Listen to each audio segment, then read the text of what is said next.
Hey everyone, and welcome to Blunder Boys Golf. Thanks for joining the channel. Today I will be playing a short par 3 course in North Olmsted, Ohio.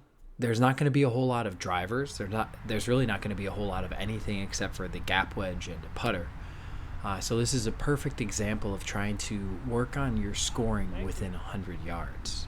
Some other things I want to talk about today are going to be just the general mindset of a high handicap golfer and of someone that's trying to improve.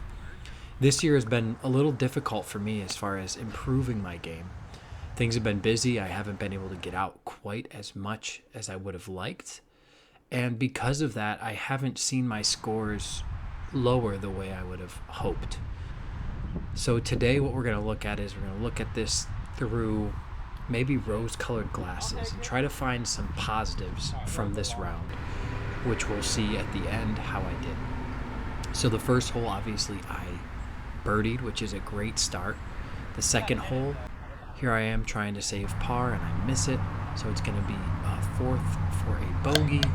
Again, bogey golf for me right now is good, and I think that's something that we as high handicap golfers have to keep in mind. We should thrive off of bogey golf. Bogey golf will get you 290.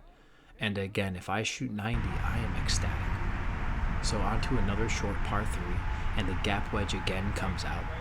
This time I almost walk in a birdie, but I'll take a par. Par any day of the week. I'm really happy about that. I think sometimes we're a little bit too critical of our games. We expect too much. Me personally, I get out once every 2 weeks this summer.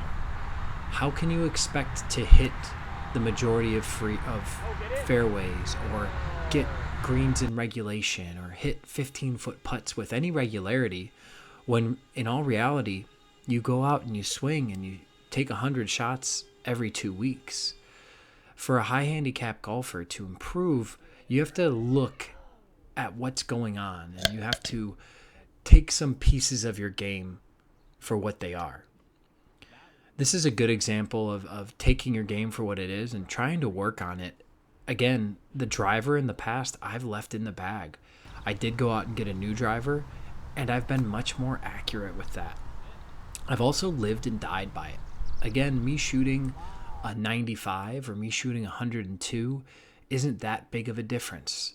The driver, I believe, can get me to a lower score and have a little bit more fun, because those big shots off the tee, let's be honest, they're fun. So a big tee shot here on this hole sets me up for a par. Always happy with a par.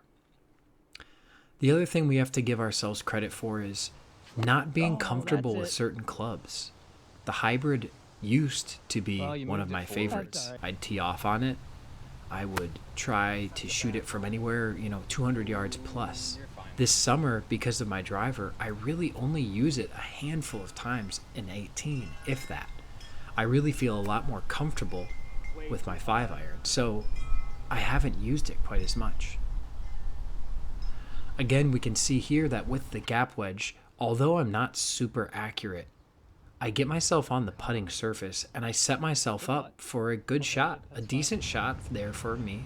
Again, a good long putt that should set up a bogey. But unfortunately, I'm a high handicap golfer, and that's going to be a double bogey there.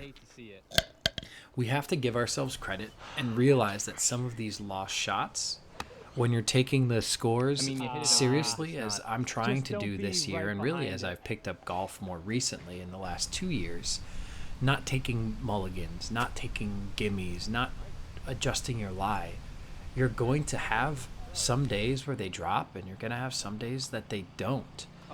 And that can change your score significantly. So here I get myself behind a tree. I two-putt for a bogey, and I walk away happy with that. Again, as I said earlier, a bogey is a good score for a 20 handicap like myself. Gap wedge, again, a different club, a different type of shot when you're hitting it from the tee box. Again, I usually use the gap wedge from about 100 yards and in. Today I did the same, but I did have about 4 or 5 tee shots with the gap wedge. And I'm going to get a par on this one. The last hole on this course is it's a tricky one. So it's about a 330-yard hole, but it doglegs very hard to the right. I'm okay. Chose to hit a 6-iron the first time today, and I kind of pushed it to the left, shot myself through the fairway, and found myself behind a tree. From there, I punch out, trying to play smart, and then from the high grass, I hit it right into the water.